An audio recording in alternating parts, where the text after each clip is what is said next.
She hosts the LGBT mic at Dow Comedy Studio. Woo! And she's amazing. Give it up for Kate R. Canter. Yeah!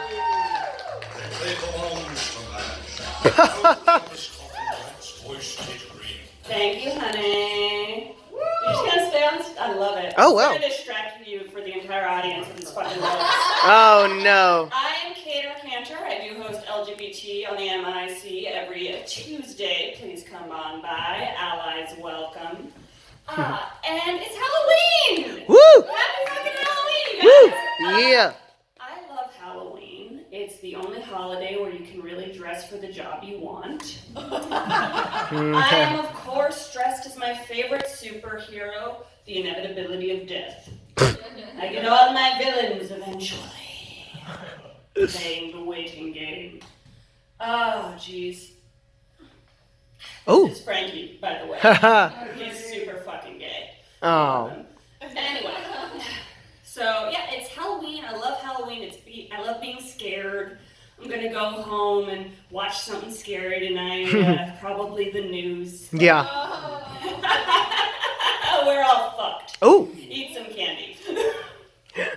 It's fine. I do love horror movies. My favorite horror movie is everyone's favorite horror movie, Nightmare on Elm Street 2, Freddy's Revenge. Of course, you all know the story. It won 2 Oscars and a Golden Globe and the Nobel Prize in Chemistry. But if you recently immigrated from the moon, the story is there's a man with bad skin, an ugly sweater, and a fedora. He's a men's rights activist. And he murders sexually active teenagers in their dreams. Oh. That's the whole franchise. In Nightmare on Elm Street 2, Freddy's Revenge, it's the gayest thing I've ever seen outside of porn. He goes after this little closeted kid, and it's I can't describe it to you. They go to a literal BDSM bar. They tie up his abusive gym teacher and beat him to death with sports balls. There's literally a moment where Freddy corners this little twink and goes, "I'm your daddy now." It's fantastic, and I love it. But there's a plot hole. And I can't believe in 20-odd years of film criticism, best movie of all time, nobody's pointed this out. In Nightmare on Elm Street 2, Freddy's Revenge, Freddy doesn't take revenge. He takes revenge in the first movie, because in the first movie, he comes back because the parents of the kids he's killing burned him alive because he's a pedophile, which, yay. I think we should burn all pedophiles alive. I'm sorry if that offends you.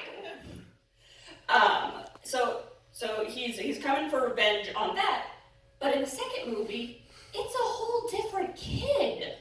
He just moved into our house. Like, Freddy gets there, like, "I'll teach you to rightfully burn me alive." Wait, oh yeah. Yeah, she probably moved because I almost killed her like 4 or 5 times in this house. Well, I'm not getting back on the 405. Freddy is, of course, a serial killer, and I'm fascinated by serial killers. My favorite real-life serial killer is millennials. When will our bloodlust be satiated? I'm coming for you, Applebee's. I'm your target demographic now. Yeah, and the thing I find scariest about serial killers is you never really know who it's going to be. They look like everybody else. My dad watches birds. He's 68, children's librarian, likes to watch birds for 3 or 4 hours on the weekend. No. He says, "We don't know." He comes home like, "I saw a great horned owl down by the lake." But in reality, he could be like, "I've been strangling the homeless all the live long day. I've been strangling the homeless because I'm a closet gay." My sister would be a great serial killer. She's meticulous, she's organized, she doesn't overshare on Facebook. And I think she'd kill the right people. Like, she'd cut the Nazi community in half, quite literally. I should call that fucking bitch, tell her to get on it. I told my mom that joke and she got offended. She's like, Kate, I know who should live and who should die. Okay, fine, Mom, you'd be a good serial killer. I'd be a great serial killer. Now I gotta let you go, I got a church meeting. My mom wouldn't be a serial killer, she'd be a spree killer. No waiting period. She'd get really into it and then life would get in the way, you know? Like, I meant to get branded, but you know, Christmas. I couldn't be a serial killer, not because I have any respect for human life. I am still an American. But I don't have the time management skills. You know, it's very work intensive, and I'd get the guy down there and throw my fucking knife in the car. I'd get caught, of course I would. I'm a stand-up comedian. I'd be up here like, what's the deal with blood splatter? They'd interview my roommate and be like, your roommate murdered 45 people with a knife. Really?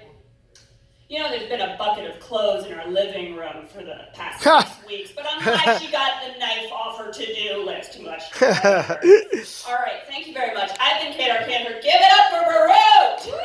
Ooh, yeah! Yes. Woo, Kate! Guys, I've